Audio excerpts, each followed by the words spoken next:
আব্বু আব্বু আজকে আমাদেরকে কি গল্প শোনাবে? ভালো গল্প না হলে কিন্তু আজকে ঘুমাবোই না। আজকে তোমাদের আমি তাহাজ্জুদ নামাজ নিয়ে একটা মজার গল্প পড়ে শোনাবো। তাহাজ্জুদ? এইটা আবার কিরকম নামাজ আব্বু?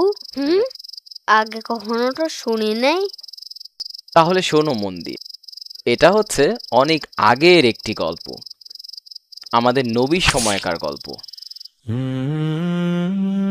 মক্কা শহরের মুসলিমদের অনেক অত্যাচার করা হচ্ছিল, বা যাকে আমরা বলি টর্চার করা হচ্ছিল। তাই তারা নিরাপদ আশ্রয়ের জন্য দলে দলে মক্কা থেকে মদিনাতে হিজরত মানে জার্নি করছিল। সেই সময়কার একটা পরিবার নিয়ে আমাদের আজকের গল্প। মরুভূমির আকাশটা সেদিন খুবই পরিষ্কার ছিল, একদম যাকে বলে ক্লিয়ার স্কাই। আকাশ ভরা তারা ঝিকমিক করছিল। একটা ছোট্ট ছেলে আকাশের দিকে অপলক দৃষ্টিতে তাকিয়েছিল। বাবা, আমি আল্লাহকে দেখতে পাচ্ছি। আল্লাহকে তুমি কিভাবে দেখলে বাবা? আল্লাহর আরশ মানে থ্রোন তো অনেক অনেক উপরে।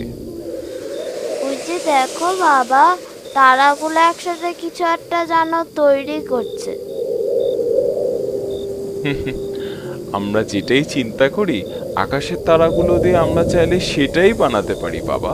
এটাকে বলা হয় কনস্টেলেশনস। আল্লাহ আসলে আছেন অনেক অনেক উপরে। আল্লাহর আরশ বা থ্রোন হচ্ছে 7 আসমানের উপরে। তাই আমরা কখনোই ওনাকে দেখতে পাবো না। অতীতে বা ভবিষ্যতের পাস্ট অর ফিউচার পিপলরাও কখনো এত দূর পৌঁছাতে পারবে না। আর আমাদের পৃথিবী থেকে আল্লাহকে দেখা তো অসম্ভব। আমরা শুধুমাত্র প্রথম আসমানের কিছু তারা দেখতে পাই, আর আল্লাহ থাকেন 7 আসমানের উপরে। কিন্তু বাবা, আম্মু তো বলেছে আল্লাহ 7 আসমানে নিচে নেমে আসেন প্রতিদিন রাতে।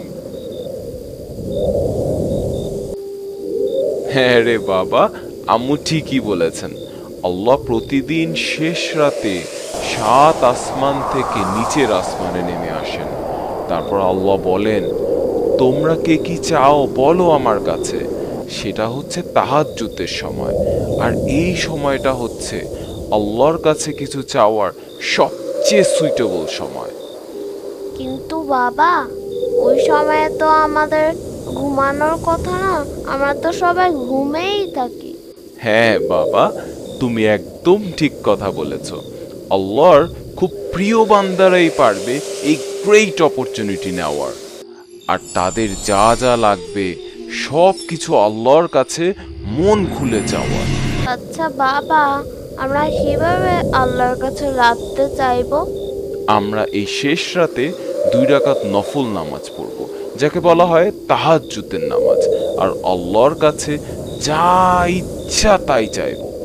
সেটা আমাদের জন্য যদি ভালো হয়, অবশ্যই আল্লাহ আমাদের দিবেন।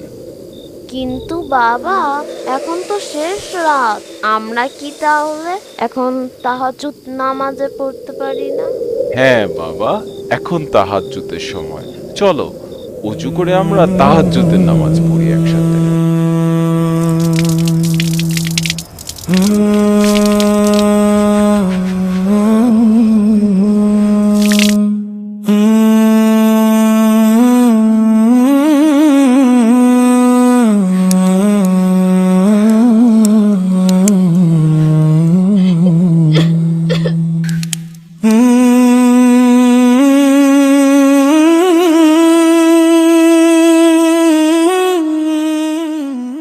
গল্পটা আসলে খুব সুন্দর বাবা। এখন থেকে আমারও তাহাজ্জুদ নামাজ পড়তে চাই। হ্যাঁ হ্যাঁ বাবা, আমাদের কত কিছু চাওয়ার আছে আল্লাহর কাছে। ঠিক আছে আব্বু আম্মু, এখন থেকে আমরা তোমাদের রাত্রে উঠতে হেল্প করবো ইনশাআল্লাহ। এখন তাড়াতাড়ি ঘুমাতে যাও সোনামণিরা। আল্লাহ হাফেজ আব্বু। হিজিবিজি প্রোটেকশন।